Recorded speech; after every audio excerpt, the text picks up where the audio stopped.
Et voilà, c'est reparti. Mon cerveau qui n'en fait qu'à sa tête.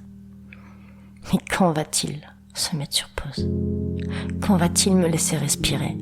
Pourquoi est-il toujours en train de cogiter? Pourquoi toujours anticiper?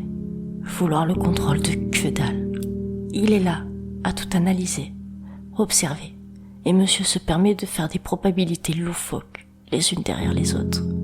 Quand il ne voit pas blanc, monsieur voit du noir. Putain, mais je suis pas normale. Qu'est-ce qui cloche chez moi? Ai-je pris un coup sur la tête pour qu'il soit défaillant? Défaillant? Non, puisqu'il a de la mémoire et du raisonnement.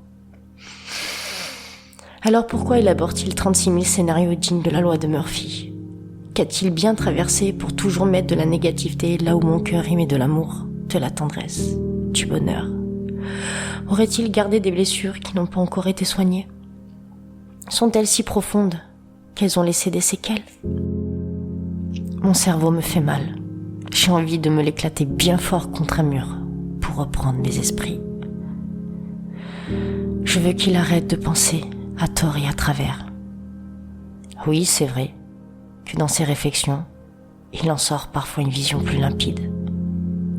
Combien de détours, de chemins obscurs aura-t-il pris sans raison valable? Pourquoi chaque neurone a besoin de voir noir pour trouver blanc?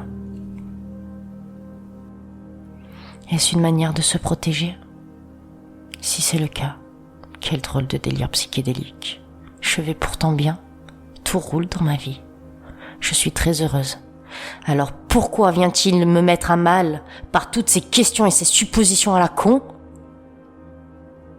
Il veut quoi encore? N'a-t-il pas assez souffert par le passé, à devoir se triturer les méninges pour surmonter tout ça? Trouve-t-il des mini-reproductions d'antan qui le mettent en alerte maximale en me tambourinant dans la boîte crânienne? Je suis tenace, perspicace, avenante. Mon cerveau, lui, est lâche, faible, trouillard. Je crois même qu'il a peur de sa propre ombre. Parfois, j'aimerais lui assaillir de coups de poing pour qu'il revienne à la normale. Puis je me rends compte qu'il ne fait que répondre cérébralement à ma plus grande angoisse, que j'ai enfouie profondément dans mon être.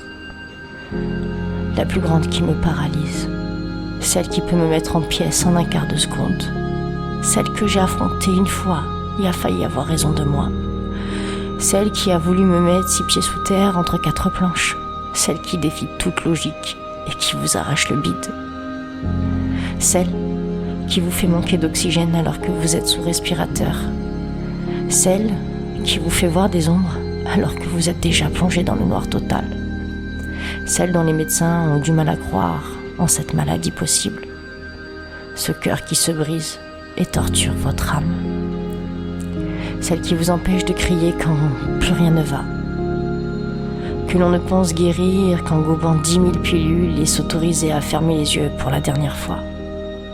Cette douleur, nous l'avons tous connue au moins une fois. Elle n'a pas vraiment de nom et s'invite dans nos vies sans que l'on s'y attende. Et le pire dans tout ça, c'est que même chassée de chez vous, elle est assez rusée pour trouver un autre moyen de pénétrer vos veines jusqu'à faire couler votre sang. Alors, oui, mon cerveau est détraqué à bien des niveaux. Je crois même qu'il n'a plus la lumière à tous les étages.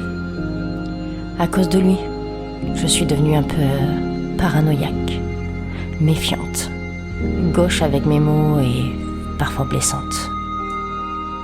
Je m'excuse d'avance. Lui et moi ne sommes pas toujours en accord. Mes pensées se veulent contradictoires, mais les conclusions finissent toujours sur de belles mélodies. Alors même s'il met parfois le désordre dans ma vie, qu'il bouscule mes convictions, je le comprends. Il se protège de la seule méthode que je lui ai apprise pendant des années. Il commence par observer. Vient ensuite le temps de l'analyse.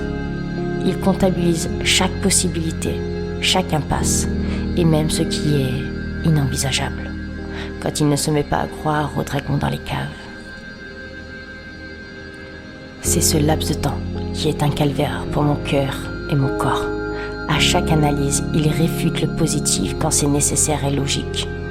Alors, je demande pardon sincèrement à tous ceux qui sont réellement bons avec moi et qui m'entourent au quotidien. Pardon si parfois je mets du temps à vous faire confiance et ne plus me méfier de vous. Merci d'avoir pris le temps de nous apprivoiser, moi et mon cerveau. Merci d'avoir fait attention à nous, tout simplement.